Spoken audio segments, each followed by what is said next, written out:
Captain Marcus Rodriguez never expected his routine deep space mining expedition to end with him sitting across from the Supreme Chancellor of the Galactic Empire, trying not to laugh. The Prometheus had been harvesting asteroids in the Kepler system when their sensors picked up massive energy signatures. What they found defied comprehension. A fleet of crystalline ships stretching beyond the horizon, each vessel larger than Earth's moon. The ships pulsed with ethereal light, their surfaces covered in intricate geometric patterns that seemed to shift and breathe.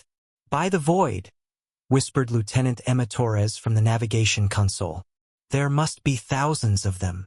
Before Rodriguez could order a retreat, a beam of golden light enveloped their ship.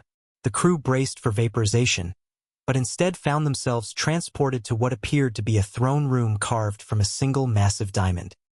Towering beings in flowing robes surrounded them, their faces hidden beneath hoods that seemed to contain swirling galaxies.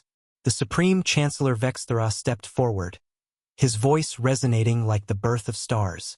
"Primitive beings of the third planet, you have witnessed the might of the Galactic Empire. For 10 million years, we have ruled 1,000 systems, commanded fleets that blot out suns, and wielded power that reshapes reality itself." Rodriguez exchanged glances with his crew. Torres was biting her lip to suppress a grin. Chief Engineer Pavel Novak was openly staring at the Chancellor's elaborate staff, which appeared to be a crystal formation worth more than Earth's GDP. "Kneel before our infinite wisdom," Vexthera continued, gesturing grandly. "Submit to our benevolent rule, and your species may serve as—" "Excuse me," Rodriguez interrupted, raising his hand like a student in class. "Did you just say 10 million years?" The Chancellor's hood tilted in what might have been confusion. "Yes, primitive one. 10 million years of glorious.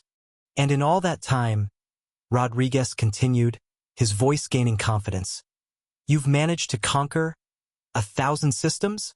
Uncomfortable shifting rippled through the assembled beings. Vexthera's voice carried less cosmic authority. 1,000 systems represents unprecedented. "Dude," Torres called out, unable to contain herself any longer. "Humans have been spacefaring for maybe 2 centuries, and we've already colonized 300 systems. At this rate, we'll lap you in like—" "What, Pavel?" Novak was frantically calculating on his wrist display.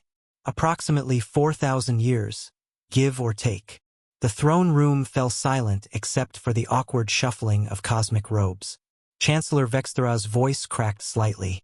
But we possess technologies beyond your comprehension. Behold." He raised his staff and holographic displays materialized showing massive space stations and planet-sized weapons. "Oh wow," Rodriguez said, studying the displays with the expression of someone looking at a child's art project. "You built really big things. That's actually pretty impressive for 10 million years of work." "Those are Dyson spheres," Vexthera protested. "Each one harnesses the power of an entire star." "Yeah, we figured those out last Tuesday," Torres added helpfully. "Jenkins in R&D says they're wildly inefficient though. Something about thermal dynamics and energy conversion rates. You might want to look into that." The Chancellor's staff began to dim noticeably. Around the throne room, the other beings were whispering among themselves in what sounded suspiciously like bureaucratic panic. Perhaps, one of the advisors suggested quietly, "We should consider a strategic partnership with these humans?" Rodriguez clapped his hands together. "Now that's more like it. Look, no offense, but you guys seem to have gotten a bit comfortable. 10 million years is a long time to coast on past achievements. But hey, we could probably help you streamline some processes, maybe introduce some efficiency metrics." As the Prometheus crew found themselves surrounded by increasingly eager Galactic Empire officials all wanting to discuss synergistic opportunities and knowledge transfer protocols, Rodriguez couldn't help but smile.